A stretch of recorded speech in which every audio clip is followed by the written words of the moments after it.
Hello and welcome to episode 6 of One Cardinal, One Cub, and One Boston Dude. No, one beer. So before we get rolling, I do want to let you know I've neglected to say this. There's an arrow that's pointing down to the right-hand corner for those of you who are on Mac or PC. And if you click that button, you'll be able to subscribe to our YouTube page. And that way, when we have new content come up, you won't have to go searching it out. It will find you. So that's pretty cool. Also remind you to, we are now on Twitter. Follow us on Twitter. We put a lot of stuff up there on every day. Like us on Facebook. We also put stuff on Facebook every day. And if you want to get a hold of us and you don't want to do Twitter or Facebook, you can use the good old-fashioned email that we have, one card, one cup, one beer at gmail.com. JJ, how are you doing? I am doing great. It's World Series time. We'll probably talk about that a little bit later. Doing fantastic. I went to a card show, and you know me, I'm a sucker for a card show. And I've got just a few things I want to show. I collect the autographed baseballs I get. I just get pitchers now. I used to try to get every player to sign a ball, but I got so many. So this past week, I got a Phil Niekro autographed ball. It's got a number of authenticity on it. I love Phil Niekro. I got 3 Braves, Johnny Sane. That's my knuckleball. The knuckleball right there. That's right. So Phil Niekro, I'm proud of that. So I got that. I met Denny McLain, the last 30-game winner. And my son got a picture with him, and he signed a card for me. This is 1968. And while I was looking for something for Denny to sign, I picked you up something, Vince. So when I see you, I'll bring this to you. But I got a 1968 Ferguson Jenkins. Fergie. Yeah. Yes. Yeah. Canadian. Yes. The biggest hands I've ever, when I shook hands, I've met a lot of professional wrestlers and football and baseball players. I think he's got the biggest hands I've ever, mine just was like, he was 3 to 1 the size of mine. Really? Oh, big guy, big man. Yes. 2 other little quick things I got that I just wanted to show. There's a company out of St. Louis. I'm giving them a free plug with Gateway Stamp Autographs. And what I like about it is you can pre-order stuff. And when the event happens, when they say like Albert's 700th home run, they make a silk stamp. And then this is, I love Jim Cott. And I didn't have anything signed by Jim Cott. It's a silk stamp. And then the post office postmarks the day of the record, and there's a stamp from that time period. Well, this is 1982, Jim Cott's 25th season in the big leagues. Silk stamp, it's him pitching, and it's a 20-cent stamp from 1982. So that kind of dates it right there. And I love those. I've got quite a few of them. I used to get them for birthday presents from my mom, for like Lou Brock stealing the record base or getting his 3,000th hit. And I absolutely love those. It was good to show off to people. And then one last thing I got at the card show. I got a lot of stuff at the card show, but Springfield Cardinals had a Ted Simmons Hall of Fame day.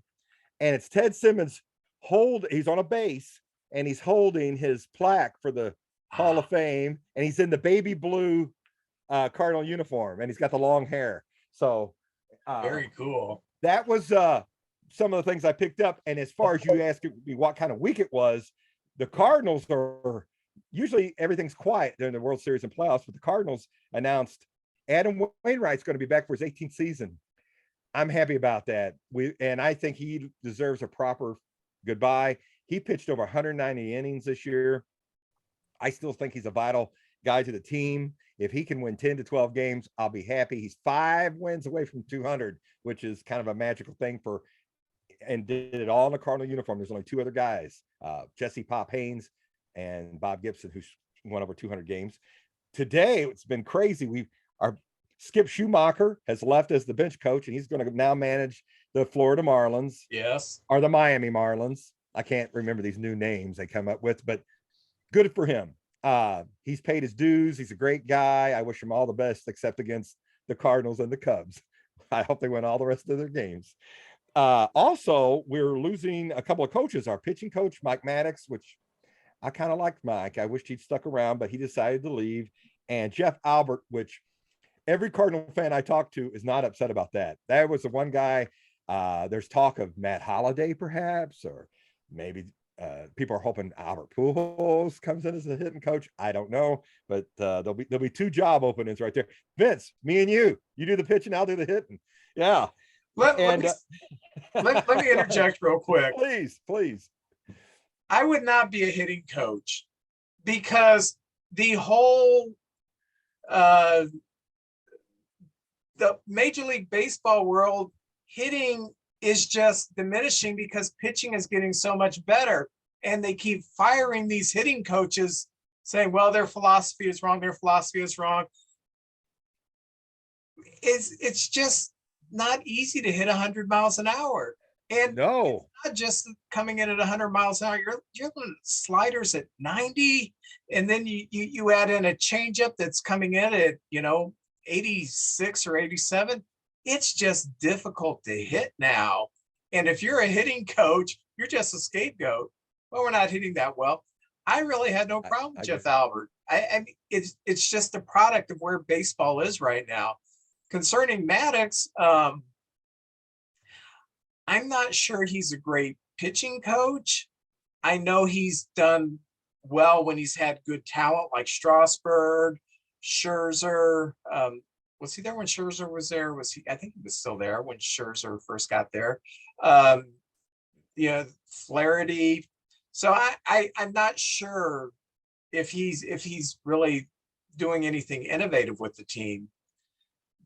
He was a pitching coach for the Texas Rangers too. The Texas Rangers, when they went to the 2 World Series, I believe he was the pitching coach for them as well. Yeah, he's had success. He's had success. Yeah. But with Waino being around, I still think we'll have that elder statesman that can work with the young guys, a calming effect. Plus, I still think 190 innings this year, on this day and time, that's phenomenal. That's hard to replace. That's hard to replace. And I'd like to see him get his proper goodbye, because really attention this year, well, not that he's an attention kind of guy, but Waino and Yachty got everybody gave them little gifts every stadium we went to. I'd like to see Waino get the same thing, because he's been around a long time, big part of the game, and good guys can finish first. So I'd love to see Waino, do it one more time. That'll be fun. And we can say goodbye to him at the end of the year. The tickets will go whenever he pitches, it'll be a crowd there. And the other thing is we got the World Series, but then the awards season starts. There's like a month of awards, and the Cardinals have 4 guys up for gold gloves. And I'm pretty sure Arenado will get the third base one, but the other 3 have real good shots. They got a utility player one this year, and Donovan and Edmund are up for that one. They're 2 of the 3 guys up for the utility gold glove. So anyway, and so that's also up for shortstop, isn't he? I thought second base. I'm sorry, second base. I meant second base. Second base. Yeah. So so he's got 2 chances. Yeah. Hey, Hap was nominated, and he should win it. I mean, defensively, he's the best left fielder that I've seen all year. What's a left fielder? It's just a bad right fielder who can't throw. But he does. He gets to a lot of balls. He doesn't make stupid mistakes. He throws to the right base. He's got a pretty good arm. So for a guy who speed, came up as a second baseman, and this is really the first year he's been thrown out there every day, said you're a left fielder. He's blossomed defensively, and I sure think he's going to win it. In Cubland, the most fascinating thing, I did bring this up last week, is Jose Abreu is going to be a free agent, and I think he would look really good in Cubby blue. He would not have to leave Chicago.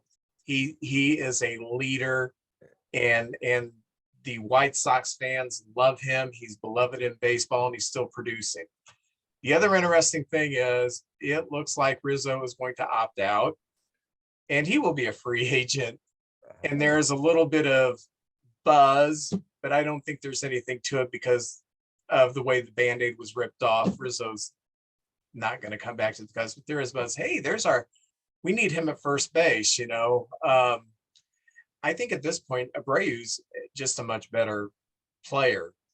And Rizzo is going to benefit with the change of rules not having the shift, because he's he's a pull hitter. With 2 strikes on, he'll shorten up the swing and he'll try to go to left, but he's really going to benefit from that. So the average should climb a bit. But I just think Abreu's a much better player. You're getting, at his age, maybe 2 years, 30 million, put him on first. I don't think in our division we are that far away from possibly being a playoff team. I agree. So I'd like to see Abreu sign for a couple of years. So you could get both. One could be a DH. One could be a DH, perhaps. That's a lot of money for a DH, though. Yeah, the trend is DHing is just kind of a rotating thing now. It's a time to get a day off, position player a day off. Hey, take 4 at bats and sit on the bench the rest of the time. So the DH position has evolved, and I'm wondering if we're going to see any pure DHs in the Hall of Fame again, being that role has kind of evolved a bit, but it could swing back. Who knows? Well, let's talk about these playoffs. And when I so eloquently said that the Phillies were not ready for the postseason, strange things happen. It's been crazy. Oh yeah, I don't know if I'm an expert on it. There's been 10 series, and I've only got 4 right. But I've been watching some of the other experts on ESPN and MLB channel, and they haven't got. I think I'm right there in the pack of what the people predicted. The Phillies and the Padres. I tell you what, my heart was pulling for the Phillies because the Padres went out and made that big trade. I'd love to see them fall flat. And I don't know. It's just something about it. And you were right, Vince. You said last week, is it better to be one of the biggest spending teams? I have a stat here where of the 10 top payrolls, 7 of them made the playoffs this year. So yes, it definitely does benefit it.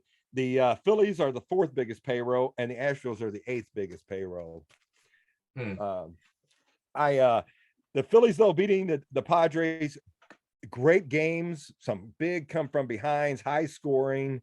I know it's 4-1, but a lot of those games could have went either way. I really enjoyed that series. And then the other side of it, the Astros. I really enjoyed that series. Yeah. They look like a professional. They can take a hit. They don't get down when they're down. They're just great. And the Phillies, of course, has a fighter chance. If everything's clicking, they could win a few, but the Astros just look overpowering. At the beginning of the year, I picked the Dodgers and the Astros, with the Dodgers to win it. I'll be honest, I was wrong, but I did pick the Astros to be here at this point in the season. But they look good. It's a great story too. Dusty Baker. I like that story. I actually think the Cubs could have been the Astros. You guys, both the Cubs and the Astros had horrible years. There was like 2 or 3 years you lost a lot of games, and you had all these young players come up. But the Cubs got rid of mostly everybody, and the Astros only got rid of like Springer and Correa, the big core guys. And then you have Kyle Tucker and the McCormick kid, Pena at shortstop, and they replenished, and here they are again. What do you think? The difference is we did not extend any of those young players. We extended Hendricks. We extended David Bodie for whatever that's worth. But we could not extend, and the jury is still out whose fault that was. I cannot believe, with all that talent, that every player decided I'm not going to be extended. I just don't believe that. I think the biggest problem was the Cubs could not develop any pitching whatsoever, and the Astros could. And so when we needed pitching and we weren't getting anybody, we had to trade for Quintana. We had to trade for Cole Hamels, and then we had to re-sign him for $20 million a year.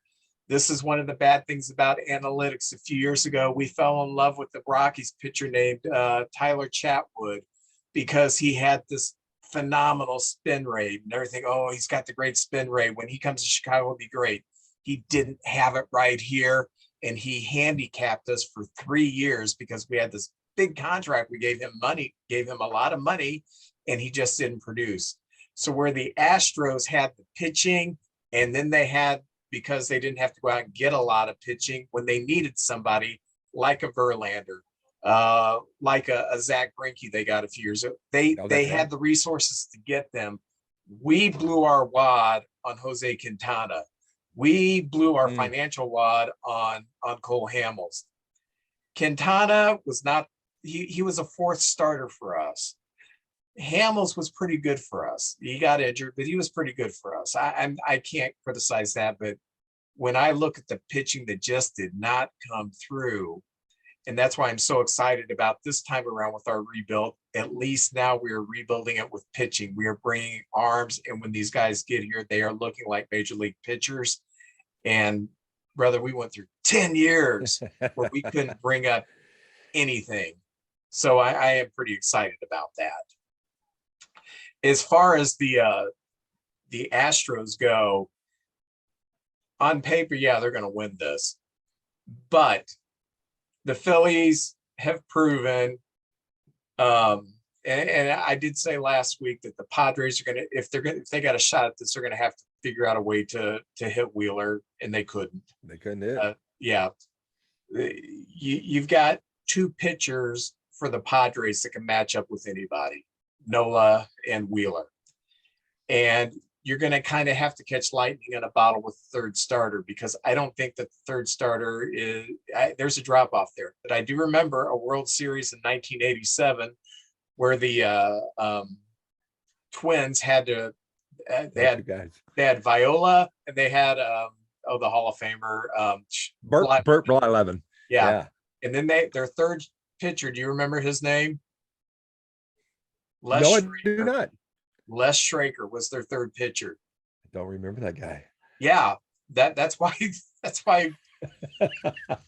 But the way they set up the rotation, they only had to throw him once, and that's why I think the Phillies do have a shot with the off days in the World Series. If they can get Nola 3 times and Wheeler 3 times, possibly they could win this.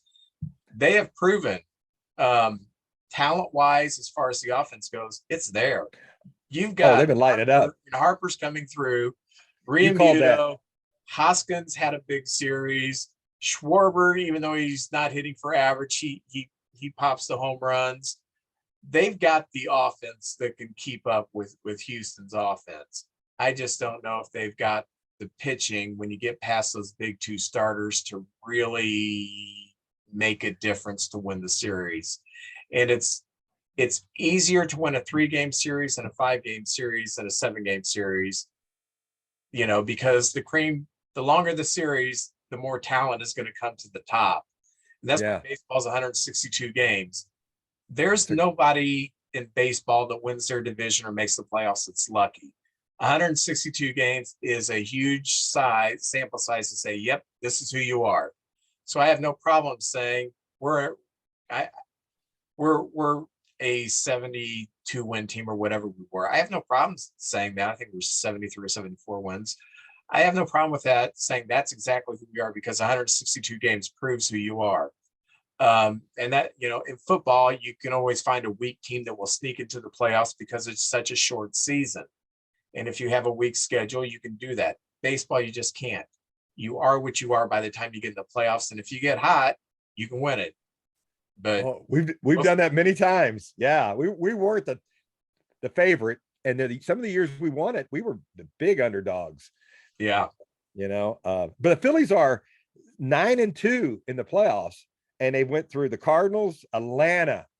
I favor the Cardinals because I love them so much, but Atlanta, a great team, and the Padres, a very good team too. So 9-2, can they keep it up for 4 more? We'll see. But the Astros are 7-0, and they went through a very hot, young, good team, Seattle, and the Yankees, which are always a threat, So 7-0, man, that's incredible.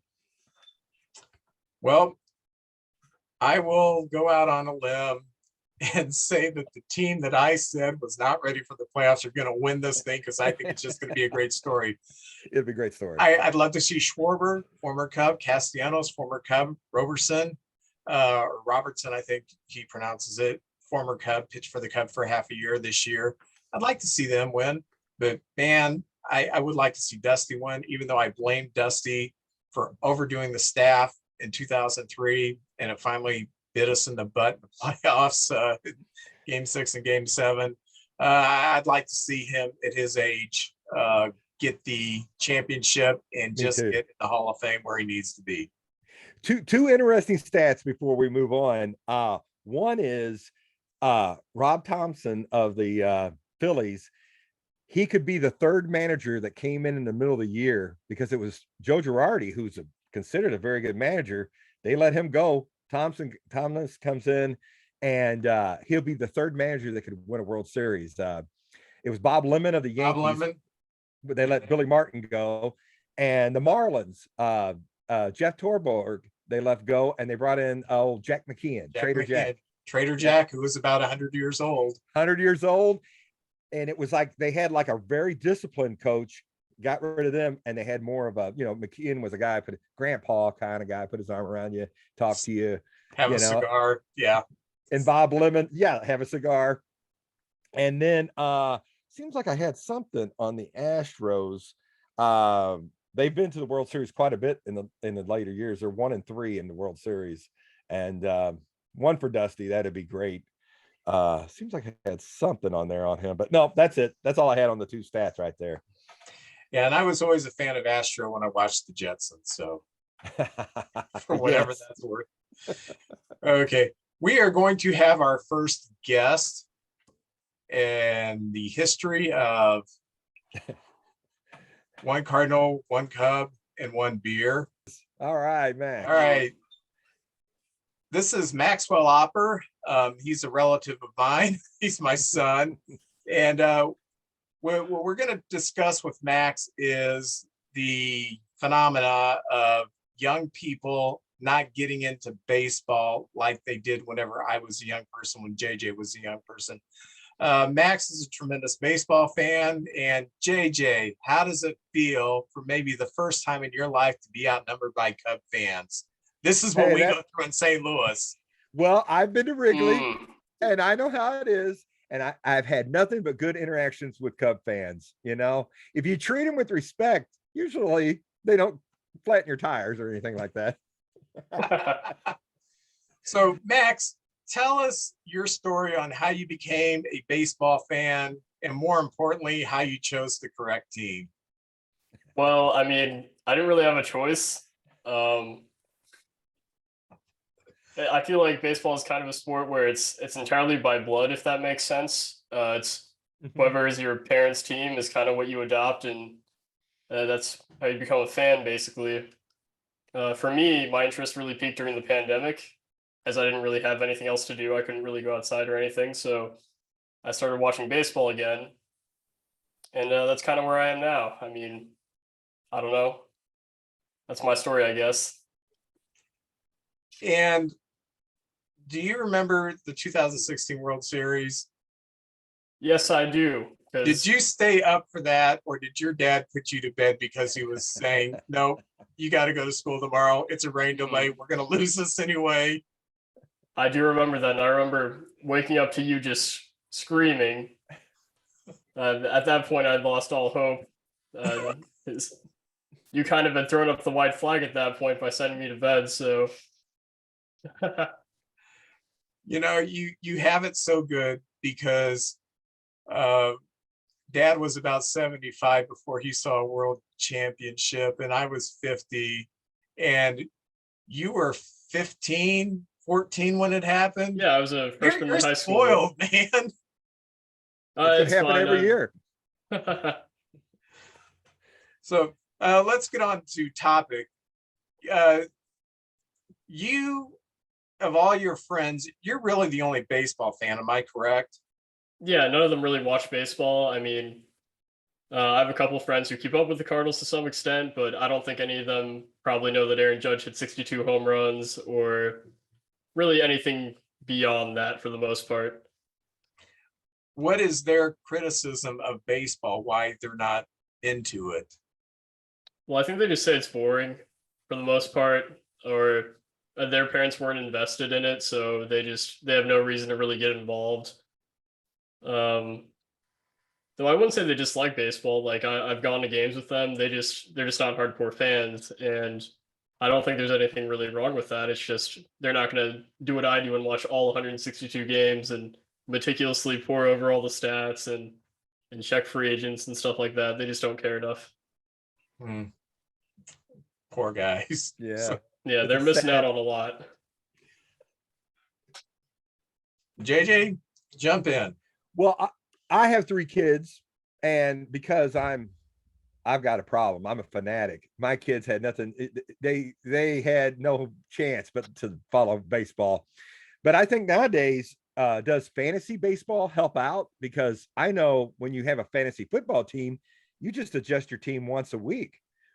But with baseball, it's every single day, and that really draws you in. Do you think that helps out with the fantasy baseball? Because I know it's making a lot of money.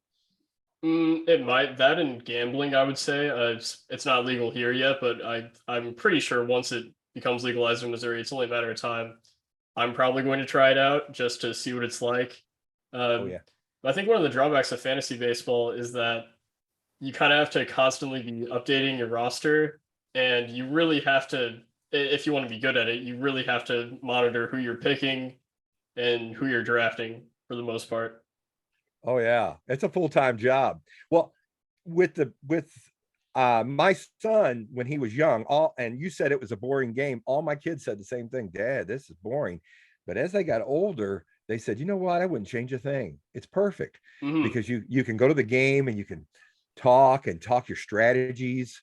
I would do this with, well, so we talk strategies the whole game. I think that kind of helps the game. But what about the ballpark experience? Could it be something more?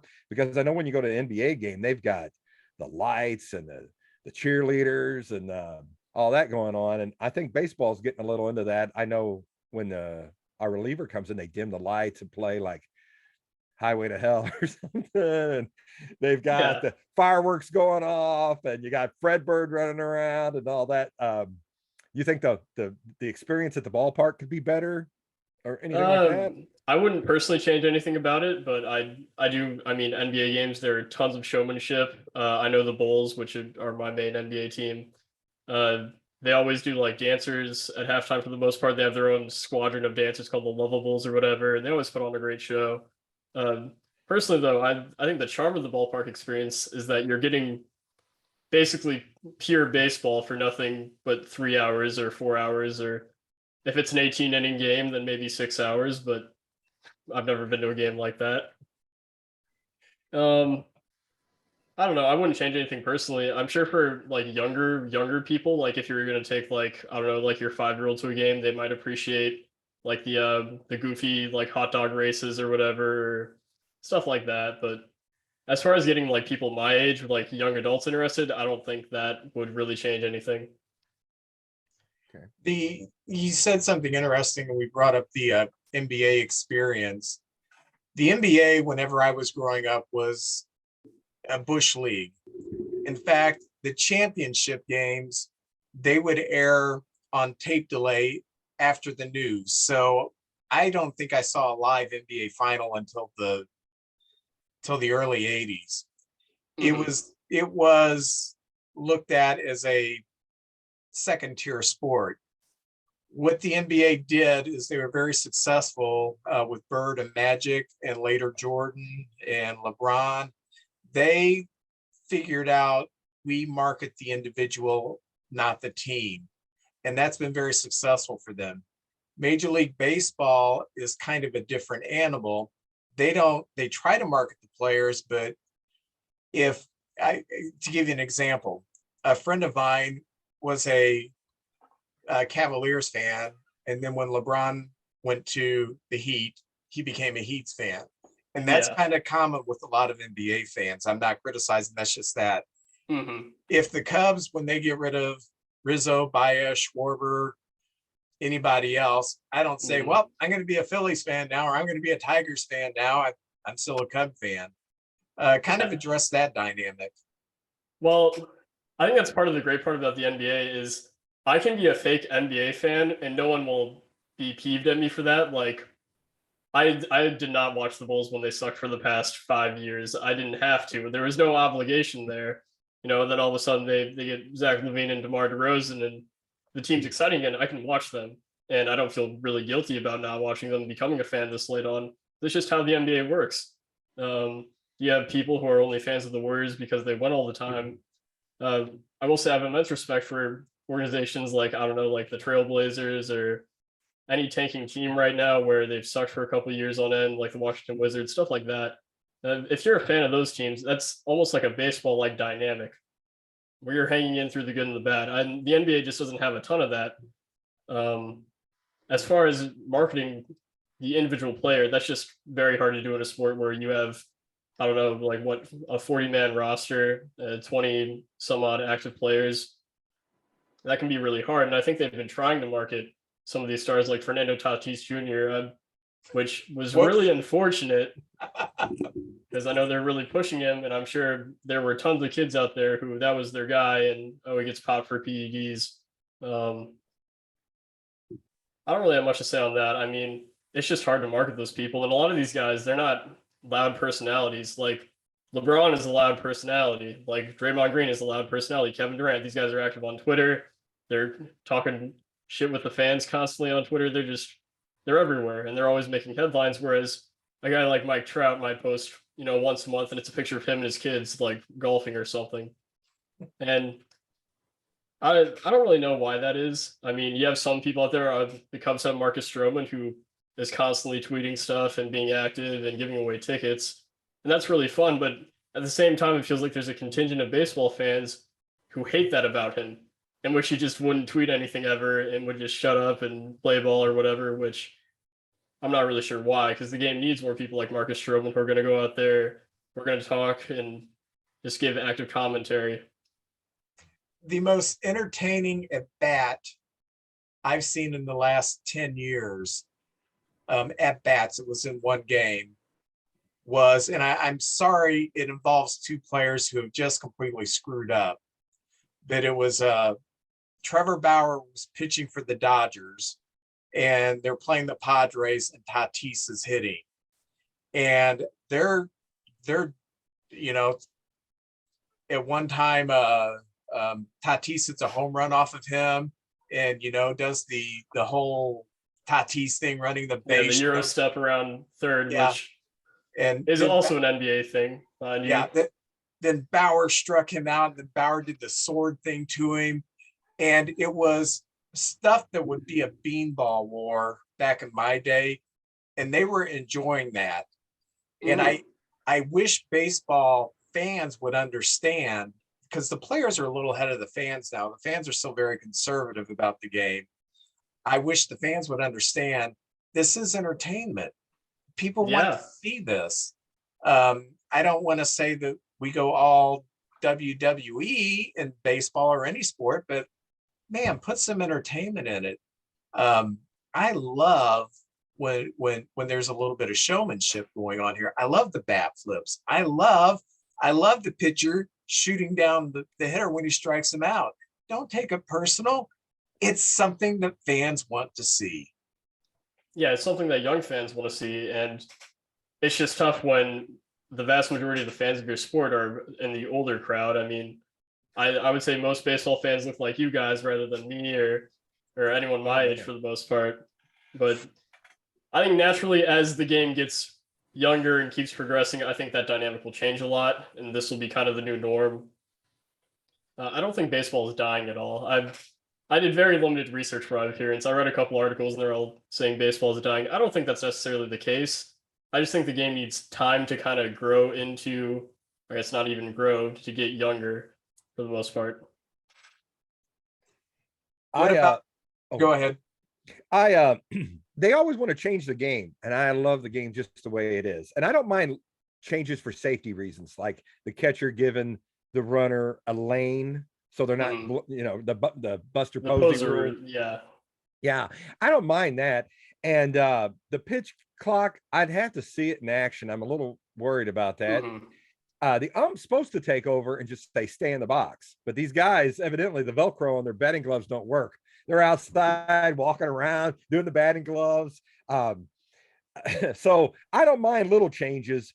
But just to save 15 minutes in a game, I kind of like it. I love the game the way it is. They're going to do a pitch clock. They're going to do you only get 3 throws over to first base. I think sometimes a pitcher just throws over there to reset. I know Flaherty hit a Cincinnati Red player one time, and I could tell it shook him up a little bit, and he threw over there, and the guy on first got really mad, but I think he was just kind of resetting so that he could pitch. But if the umpires would but I do like instant replay because you want to get it right. And so I like the game the way it is. I mean, they could start with 3 balls and 2 strikes. I mean, we'll get that game rolling then. But what do you feel about the length of the game? Is it too long? I know for the novice fan, it probably is a little too long of a game. Yeah, personally, I want all the baseball I can get, but at some point, and I've heard players say this before, that they really like the pitch clock because apparently it does cut down games quite a bit. And as for the other rules, I didn't want the DH to come to the National League, but after a full season of it, I would much rather have a designated hitter. I mean, it's more plate appearances to guys who know how to hit. Well, unless you're on the Cubs, in that case, you get to watch Franmil Reyes strike out a ton of times. But otherwise, it's been a great improvement, and it makes roster building a lot more interesting, in my opinion. And then if they were to start changing how the game is fundamentally played, I think that would really irk me. But otherwise, all this stuff is completely fine.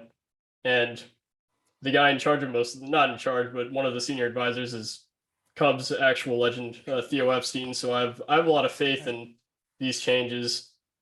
And I think next year it'll be easier to digest baseball games. Because I get that. There are games where it's the 9th inning, you're losing by like 6 runs, and you have no drive to watch the end of the game. And then if someone reaches, it's just a ton of pickoffs or whatever. It can really draw things out. So personally, I'm fine with all the rule changes. Okay. Good answer. I like that. We need to get rolling. I do want to ask you one more thing. 35 years down the road, when you're my age, where do you see baseball? I think it'll be a lot more international. I think you'll see a lot more players from other leagues. We have Suzuki on the team right now who came over from Japan. I think it'll be a lot more of that. The Padres have Ha-Sung Kim from the KBO. And there are tons of guys who get signed out of independent ball rather than getting drafted through college or high school. Junior college is a big route now. I think the game will look the same, but the makeup of it and the players will be a lot different. And I think their attitude will change quite a bit. It wouldn't surprise me if we get more fan engagement, if it was more people on social media, because that's just how things are trending. And you're going to have guys that are my age that are coming up and playing baseball who've grown up like me. They've had technology and social media. They'll have grown up on the technology age of Instagram and Snapchat and stuff like that. And it'll be people like me playing baseball as opposed to not people quite like you guys, but people in their 30s, I guess, if that makes sense. Yeah. I think one of the biggest changes we're going to see is in the next 20 years, we will see a professional Major League Baseball team in Havana, Cuba, where they are just baseball nuts. That would be so cool. I do like the Japanese league, how they do the chants, and it's more like a football crowd.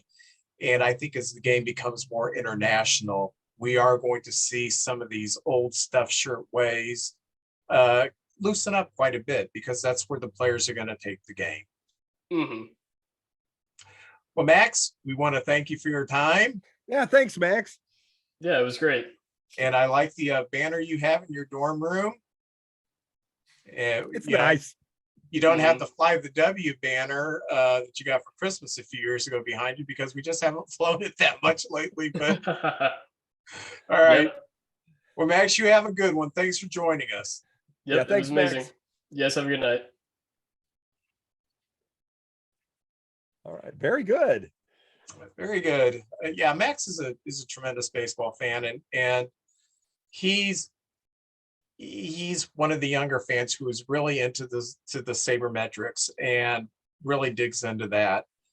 And I kind of like some of it, but I don't get into it. I like WAR. I like OPS, as you can tell when we've done our Hall of Fame stuff and stuff like that. But as far as weighted runs created and batted balls in play or whatever, yeah, it just gets a little too confusing for my old brain. But thank you, Max, for joining us.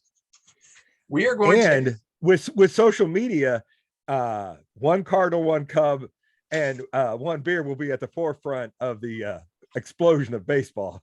Yeah, it is the forefront. It is. It's happening as we speak.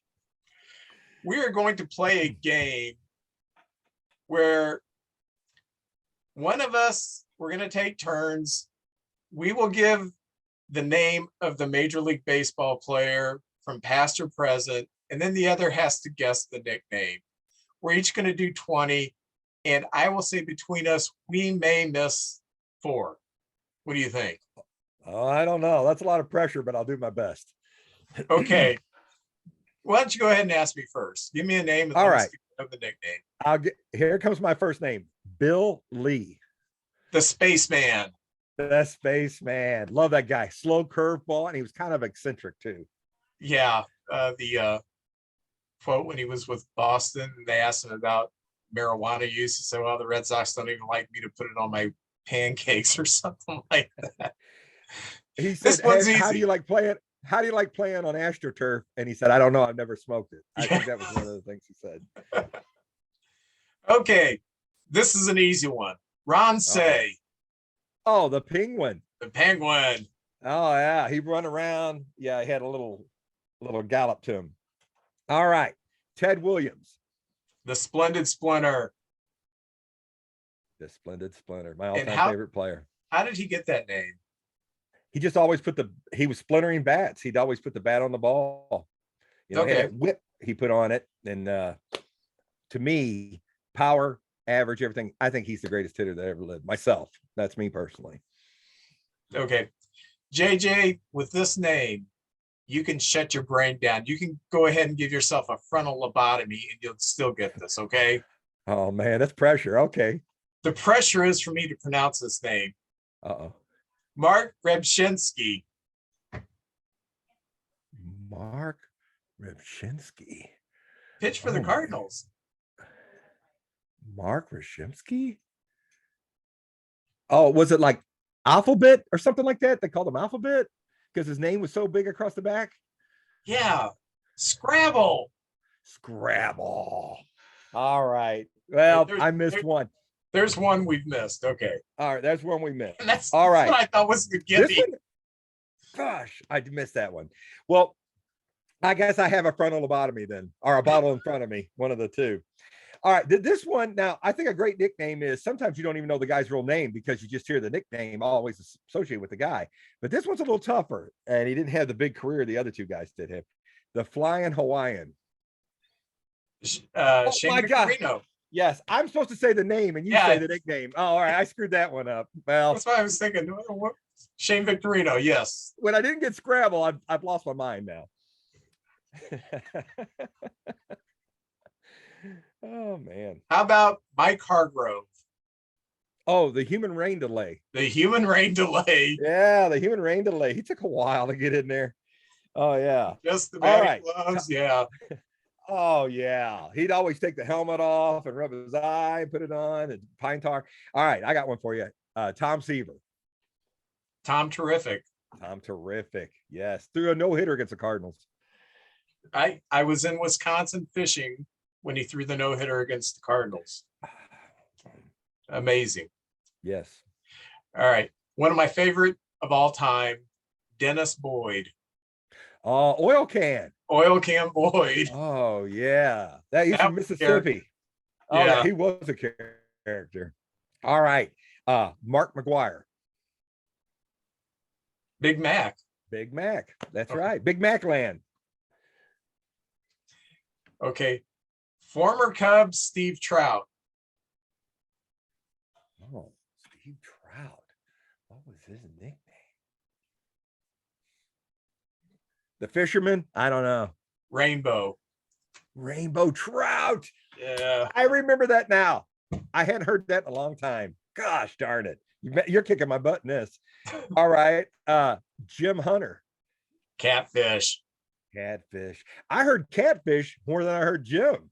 That was such a good nickname. I love that nickname. This is my I'll get to him. I'm trying to jump ahead of myself. How about Pablo Sandoval? Oh, Kung Fu Panda. Kung Fu Panda. Kung Fu Panda. He was a burly guy, much like myself, which I like the burly players. Yeah. Oh yeah. He was hot there for a little while in his career. All right. I got the man's jersey in the background. Reggie Jackson. Mr. October. Mr. October. Great nickname. Oh, and this is another great nickname. Gary Maddox. Sarge. No, you're thinking of Gary Matthews. Gary Maddox. Oh. Center fielder. Oh yeah. Ah. I know he was a great fielder. What was his nickname? Vince, I'm letting you down. Gary Maddox. I don't know. The Secretary of Defense. Oh, can I tell you, I've never heard that one. I never heard that nickname. I honestly, I hadn't heard that one. Okay, crap, man, I'm doing terrible. There was a great quote that said 2/3 of the world is covered by water. The other third is covered by Gary Maddox. Great. Yeah, he was great. Yeah, and I thought it was the other. Okay. Ozzie Smith. The Wizard. The Wizard. Yeah, that was a great nickname too. Mariano Rivera. Oh, I heard this one before. Mariano Rivera. Golly. Think of him coming into a game. The closer? The finisher? The Sandman. Oh, did he come into that song? Yeah. Is that the song he used? Oh, okay. Yeah. Awesome. The great closer, the greatest of all time. Dave Parker. The Cobra. Cobra. He and Coil. Oh yeah. Jimmy Wynn. Toy Cannon. The Toy Cannon. Yeah. A diminutive guy with a great arm. Oh yeah. Lou Gehrig. The Iron Horse. The Iron Horse. One of the all-time greats right there. Okay. This is the one I wanted to get to. This is my favorite nickname, and he's a very obscure player. He did have a 10-year career. Okay. Walt Williams. Walt Williams. It's your all-time favorite nickname. Okay. I'm thinking of Walt Williams. I don't even know the nickname. I'll know it when I hear it, but I don't know it right now. Walt No Neck Williams, because his head literally sat on his shoulders. Who did he play for? He played for the Phillies. I think he played for the Tigers. He was a bench player, but yeah, No Neck Williams. No Neck Williams. I kind of like that. I like that. But no, Hannah, man, Vince, you're kicking my butt. All right. Maybe I'm throwing softballs here, but this one of my all-time favorite nicknames, and I'm a little Cardinal heavy here, but Abreu. The Mad Hungarian. The Mad Hungarian. What'd you think of his little act behind the thing with the Fu Manchu and revving up and coming around? And we need more of that. And yeah, that was so revolutionary at the time. And Raboski was like 5'9", and he scared the hell out of people. Oh, he challenged you. He just go up there and challenge you. Yeah, nothing and fancy. You didn't know if the ball was going to go over the plate or at your head. That's true. Just the nicest guy when he's not on the mound. Yeah. For those of you who are younger, YouTube Al Raboski. When he had his Fu Manchu and the eyebrows and the long hair, and then he'd go behind the mound and he'd rub up the ball, slam it into his glove, turn around. The crowd would go nuts. Oh yeah, they would go nuts. Yeah. John Odom. Oh, Blue Moon Odom, Blue Oakland Moon A's. Odom. Yes. Oh yeah, I love Blue Moon. 70s Oakland A's. Pete Alonso, a current player. The polar bear. The polar bear. Good nickname. We need more nicknames too. I love nicknames. This one's a classic. Mordecai Brown.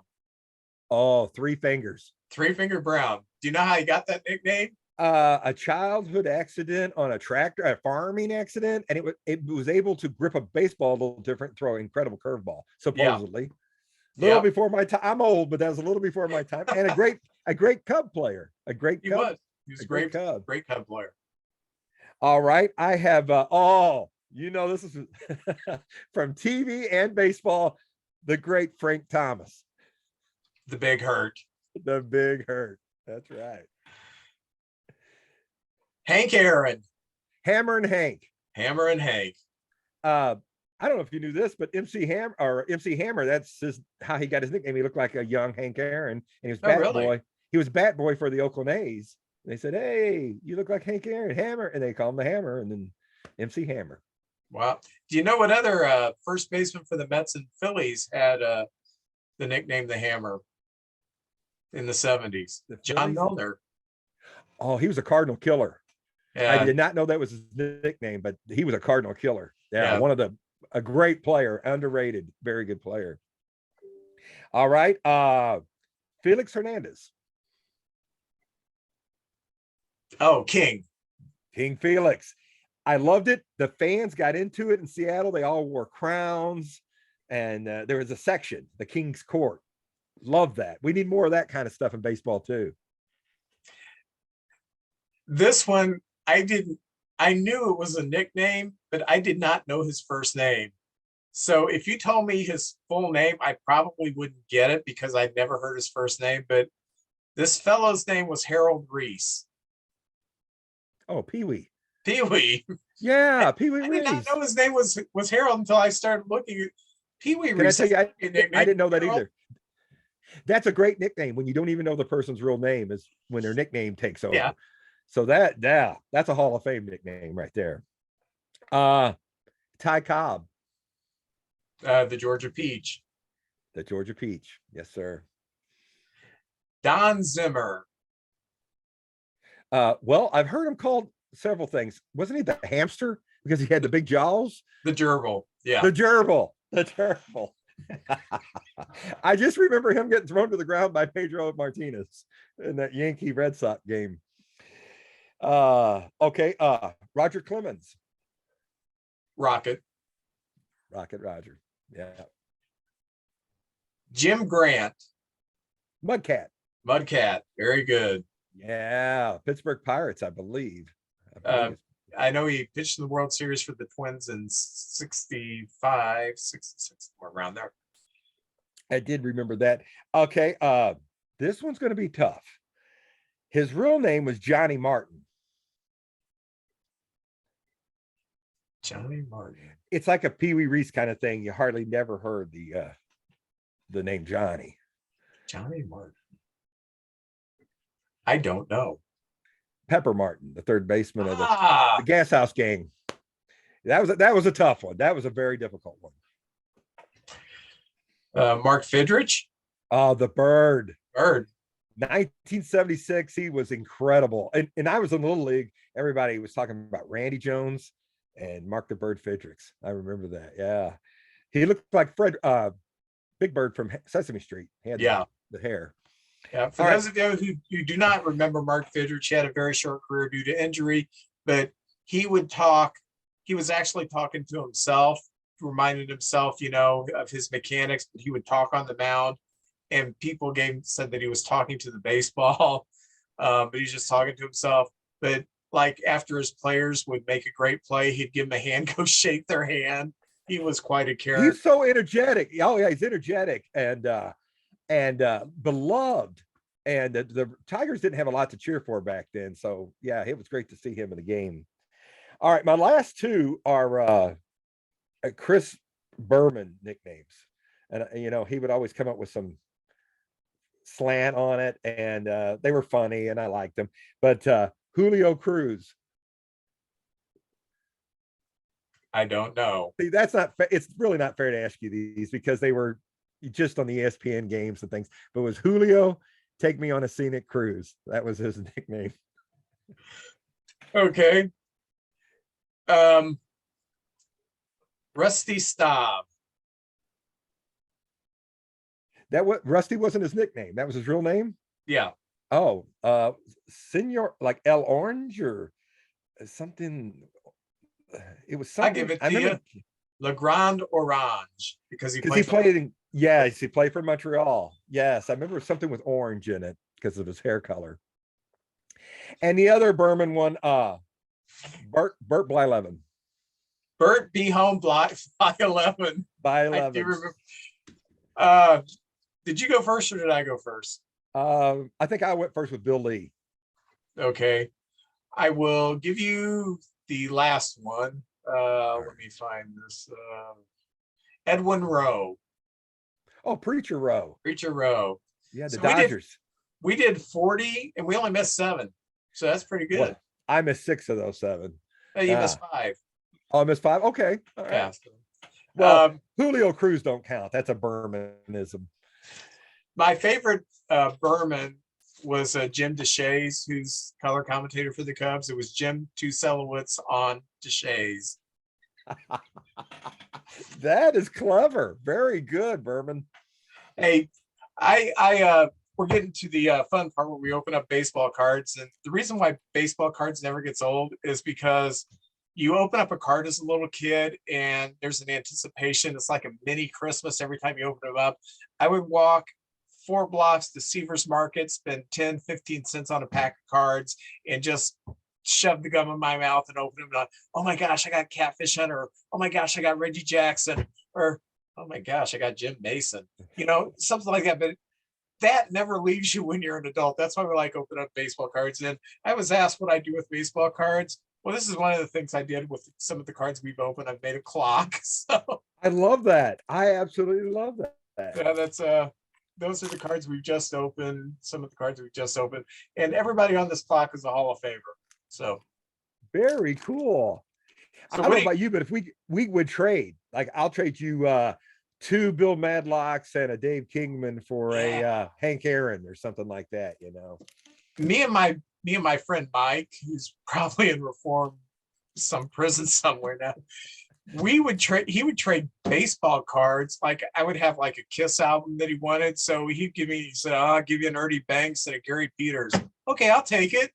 So what are you opening? I'm opening today the Mike Trout Topps 2016. I opened a pack of those before. I bought 2 packs. Whenever I go to a card show, I buy about 5-6 packs to open on this show. And what I do with cards is I take them to the card shows, and when the guys are there, I have them sign them. I know there's a show where Jim Sundberg is going to be at one of the shows coming up. So I'll get 2 or 3 cards signed by Jim Sundberg and an 8x10. Yeah, stuff like that. All right. Well, let's see who I got. Oh, Kansas City Royal, Danny Duffy. I like that pose. He's looking to the heavens there. Right there. So Danny Duffy. I got Derek Norris. I don't even know who that is. Derek Norris. If he's got a nickname, I definitely don't know who that is. Pete O'Brien. He's been around the league a while. Yeah. Pete O'Brien. Who's he with there? Arizona Diamondbacks. TJ McFarland. I believe he was in a trade the Cardinals did with Oakland. Yeah. Yeah. Baltimore Oriole. I love the Oriole mascot. I love that little happy Oriole bird. One of my favorite emblems in baseball. Oh, San Diego Padres, John Jay. I know was one of Albert Pujols' favorite teammates. He always talked very highly of John Jay. Had a nice career in St. Louis, a nice player. He played for the Cubs a little bit. Yeah, yes. Oh, I got a special Chase in 920 Ichiro. It's a special card there of Ichiro. I remember last week you showed that Ichiro card. I liked yours with the Japanese money in it. That was very sharp. A Manny Machado special card. It looks like it has a piece of his equipment on there. I like it. And it's a thick card too. So cool. This is kind of the new thing where they're putting pieces of equipment, maybe a piece of a batting glove and our uniform in there. And this is a 2016 Ichiro card, and I absolutely love that pose. He finished it. A lot of people don't remember he finished his career with the Florida Marlins. Yes. And I don't blame a player. If you love the game and you can stick around another year or two and maybe in a diminished role, helping young players, by all means do it.